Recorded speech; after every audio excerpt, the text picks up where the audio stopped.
নভেম্বরের দুপুর। ইতিমধ্যেই শীতের হিমেল হাওয়া বইতে শুরু করেছে। দুপুর 12টা নাগাদ আমি রওনা হই একটি ডকুমেন্টারি শুটের উদ্দেশ্যে। শুটিং স্পটটি ছিল আমার বাড়ি থেকে প্রায় 80 কিলোমিটার দূরে। আমার বাকি বন্ধুরা ক্যামেরা, যন্ত্রপাতি সবকিছু নিয়ে ওই গ্রামেই বাস স্টপেজে মিট করবে, এই কথাই হয়েছিল। আমি নির্ধারিত সময়ে বাড়ি থেকে রওনা হই। ট্রেন ধরে পৌঁছাই গন্তব্য স্টেশনে। সেখান থেকে বাসে করে আরো 20 কিলোমিটার যেতে হবে। আমি একটি বাসে চেপে বসি। জানলার ধারে বসে গান শুনতে শুনতে কখন যে চোখটা লেগে গিয়েছিল খেয়াল নেই। হঠাৎ একটা শোরগোলের আওয়াজে ঘুমটা ভেঙে গেল। চোখ খুলে দেখি সবাই বাসের নিচে দাঁড়িয়ে আছে। বাসটা খারাপ হয়ে গেছে। ড্রাইভার বলল প্রায় 2 ঘন্টা লাগবে বাসটা সারাই করতে। একটি ফাঁকা রাস্তার উপর গাড়িটা দাঁড়িয়েছে। দুধারে শুধু বড় বড় গাছ মাথা তুলে দাঁড়িয়ে আছে। চারপাশ ফাঁকা, ধুধু করছে। ইতিমধ্যে বন্ধুরা ফোন করতে শুরু করে দিয়েছে, তারা আগেই পৌঁছে গেছে। আমার গন্তব্যটি আরো 10 কিলোমিটার মতো রাস্তা। আমি একজন লোককে জিজ্ঞাসা করলাম, দাদা এখান থেকে অন্য কিছু কি পাওয়া যাবে যাওয়ার জন্য? উনি বললেন এখান থেকে একটু এগিয়ে গেলে ভ্যান পেয়ে যাবে। আমি তাকে ধন্যবাদ জানিয়ে হাঁটতে লাগলাম। দূরে দেখলাম একটা ভ্যান দাঁড়িয়ে আছে। আমি কোনো কিছু না ভেবেই উঠে পড়লাম ভ্যানে। দেখলাম আমার পাশে 3 জন গ্রাম্য মাঝবয়সী মহিলা আর একজন বছর 70-এর বৃদ্ধ। এদিকে আমার দেরি হয়ে যাচ্ছে, খুব চিন্তা হচ্ছে। আমার ফোনের নেটওয়ার্কও চলে গেছে। হঠাৎ কি মনে হলো পাশের মহিলাটিকে জিজ্ঞাসা করলাম, দিদি পলাশ গ্রাম আর কত দূর? উনি বললেন, আপনি তো ভুল গাড়িতে চাইপে পড়ছেন, এটা পলাশ গ্রাম যাবে না। এটা শুনে তো আমার মাথায় বাজ পড়লো। এমনিতেই দেরি হয়ে গেছে, এই মাঝ রাস্তায় নামলে কোনো গাড়ি পাওয়া যাবে না। অগত্যা ভ্যান যেখানে থামবে সেখান থেকে উনি আবার লোক তুলে ফেরত আসবেন, আমাকেও তার সাথেই আসতে হবে। আমি বেশ বুঝতে পারলাম আজ আমি আর পৌঁছাতে পারবো না। একটা মেসেজ করে রাখলাম, তোরা শুট শেষ করে নে, আমি বাড়ি ফিরে যাচ্ছি। বাজে ভাবে ফেঁসে গেছি। হঠাৎ পাশে একটা ট্রেনের হুইসেলের আওয়াজ পেলাম। দেখলাম একটা রেলওয়ে স্টেশন দেখা যাচ্ছে দূরে। সেটা দেখেই আমার মনে আশার আলো জ্বলে উঠল।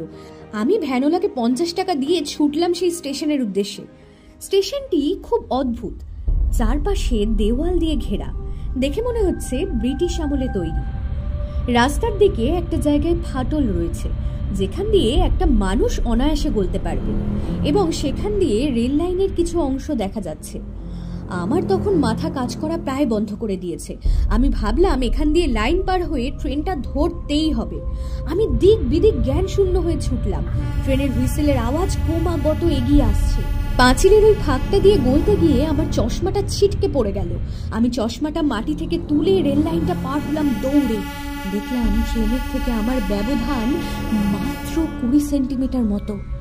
আরেকটু হলেই ট্রেনের তলায়। স্টেশনে উঠে জানার চেষ্টা করছিলাম এটা কোন স্টেশন। দেখলাম স্টেশনটা প্রায় ফাঁকা, কোনো সাইনবোর্ড নেই, স্টেশনের নামও লেখা নেই। আমি জানি না কেন ভ্যান থেকে নেমে এভাবে বিভোর হয়ে এখানে দৌড়ে এলাম। আমার উদ্দেশ্য ছিল একটা স্টেশন পেয়েছি যখন, সেখান থেকে ব্রেক জার্নি করে কোনোভাবে বাড়ি পৌঁছানো যাবে।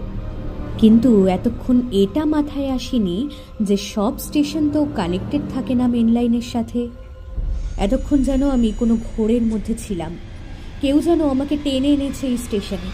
হঠাৎ আমার হুঁশ ফিরল। আমি চমকে উঠে ভাবলাম, কি ব্যাপার হলো? ট্রেনটা তো স্টেশনে ঢুকে পড়েছিল, আমার একদম কাছেই ছিল, কিন্তু প্ল্যাটফর্মে তো কোনো ট্রেন ঢুকলো না। একটা অজানা আতঙ্কে আমার গা হাত পা ঠান্ডা হয়ে গেল।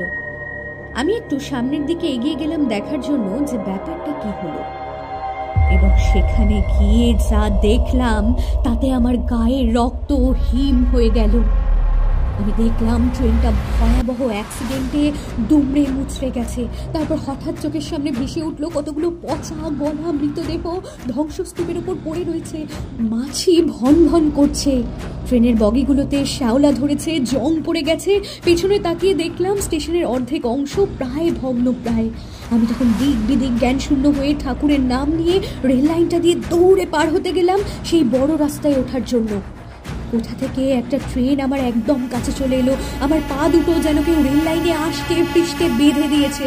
আমি নড়তে পারছি না সেখান থেকে। ট্রেন তো আমার একদম কাছে চলে এসেছে, আর 2-1 সেকেন্ডেই আমাকে খণ্ড খণ্ড করে রেল লাইনে পিষে দেবে ট্রেনটা। হঠাৎ আমার ঘুম ভেঙে গেল।